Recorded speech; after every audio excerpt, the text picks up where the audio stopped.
Brother మేము ఎన్నికల commission దగ్గర పోయాము, స్పష్టంగా వారి ముందు ఆధారాలతో సహా పెట్టాము. డబుల్ ఓట్లు ఎన్ని ఉన్నాయి, ఎంతమందికి ఎన్నెన్ని ఓట్లు ఉన్నాయి, చివరికి అభ్యర్థి కాంగ్రెస్ అభ్యర్థి యొక్క సొంత తమ్ముడు ఆయనకే 3 ఓట్లు ఉన్నాయన్నది కూడా ఆధారాలతో సహా ఇచ్చాము.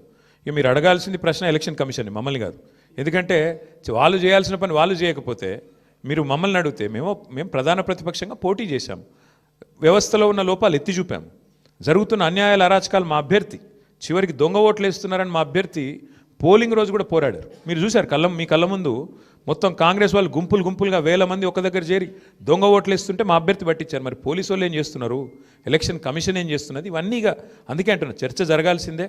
ఏ రకంగా అధికార యంత్రాంగం పనిచేసింది, ఏ రకంగా ఎలక్షన్ కమిషన్ పనిచేసింది, ఇవన్నీ మీ ముందున్నాయి. సరే ఇప్పుడు నేను ఓటమికి నేను సాకులు వెతకట్లేదు, నేను వాస్తవాలు మీ ముందు పెడుతున్నాను. ఎలక్షన్ ముందు పెట్టాను, ఎలక్షన్ తర్వాత చెప్తున్నాను.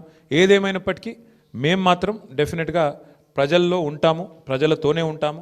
ప్రజాక్షేత్రంలో ప్రజల సమస్యలే ప్రధాన ఇతివృత్తంగా ముందుకు పోతాం, ప్రజల కోసం పోరాడుతూనే ఉంటాం, ముందుకు పోతూనే ఉంటాం. Thank you. మరి ఇప్పుడు అల్టిమేట్గా ఎలక్షన్ ఫలితం వచ్చిన తర్వాత ఏం జరగబోతుంది, రేపు ఏమేం జరగబోతుంది, ఇంకా 3 ఏళ్ళు ప్రభుత్వం ఉంటుంది అంటున్నారు. సో మరి ఆ 3 ఏళ్ళు ఏం జరగబోతుంది చూద్దాం.